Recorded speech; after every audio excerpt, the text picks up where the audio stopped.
Okay. Buddhism teaches us that there is a cause for suffering. Ignorance, anger, and attachment. We allow ignorance, anger, and attachment to capture our mind, and then we allow ourselves to use ignorance, anger, and attachment to commit negative actions, which brings suffering to ourselves and others. When we're angry, when we're attached to something, we feel it. We feel it here, we feel it here. We say, it exists. Don't tell me it doesn't exist. It exists. I feel it. I'm here. Right? We don't understand the nature of this suffering. I'm going to give you an example. You just bought a new car. You've been waiting to buy this car your entire life. It's awesome. You drive it, you bring it home, you park it, and you get out and you go in its house. You rub it a little bit, get that little spot off. You peek out the window every once in a while. Yep, it's still there. Awesome. Yep. And you go to bed. And sometime during the night, some guy comes along and hits the car. Bang! He's drunk, and he keeps on going. You go out the next morning, and you look at this beautiful car, and then you go around the other side, and you see all the damage. You say, no, not my car, not my beautiful, beautiful car. Please, no, say it's not true. You storm in the house, you kick the dog, you go upstairs, you slam the door, bang, bang, bang, bang. Oh, no, it hurts. And it hurts. It hurts in here, it hurts in here. Hopefully you apologize to the dog. This is ignorance, anger, and attachment, all right? And it's causing us suffering. And what I mean by ignorance is this vehicle is created from causes and conditions. It doesn't inherently exist. It has a beginning, a middle, and end. It changes moment by moment, right? It's our ignorance. In our ignorance, we act like things inherently exist, that they're all created, they're all by their lonesome, but not really. It's all made of parts, right? Take this part, put it together, take this part, put it together. So I'm going to give you another example. And take a tree, a beautiful tree. You take the leaves off the tree, you put it in a little pile. You take the bark off the tree and put it in another little pile. You take the wood and you squeeze it, everything, and you get out the water, you get out the sap, you get out the sun, you get out the air, you get out everything that's been put into that tree to make it a tree, right? Now you got these little piles. You got a pile of wood, you got a pile of sap, you got a pile of leaves. Where's the tree? Where did it go? Was it ever really there? Or was it merely all these parts put together in a certain way, and then we labeled it? That's what a tree was. So it didn't inherently exist all by itself. It's just parts and parts and parts. So it's got a label. Everything we see is made of parts and labels. But you take the most dangerous label of all, mine, and you put it on something, right?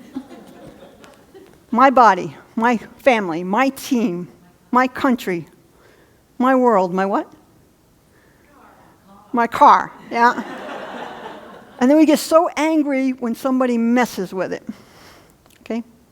Now we can say this to ourselves over and over and over. This is what brings us our sufferings. But until we know beyond a shadow of a doubt, until we realize that we create our own suffering by how we react to ignorance, anger, and attachment, we'll continue to suffer. Like getting ready for this BBC and other talks we do.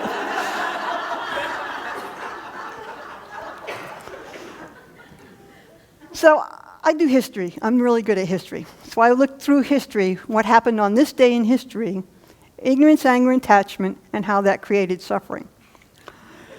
July 26th, 1261. The Inquisition forms in Rome under Pope Clement IV.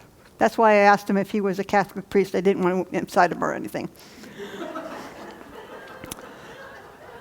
The Roman Inquisition is responsible for persecuting individuals accused of committing offenses to heresy, including Protestantism, sorcery, immorality, blasphemy, Judaism,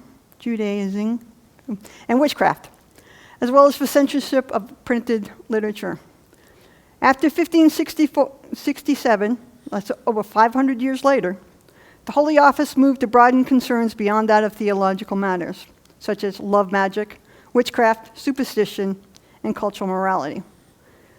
Now, Many people were caught up in the Inquisition, including Copernicus, Galileo, and lots of others. So, yeah.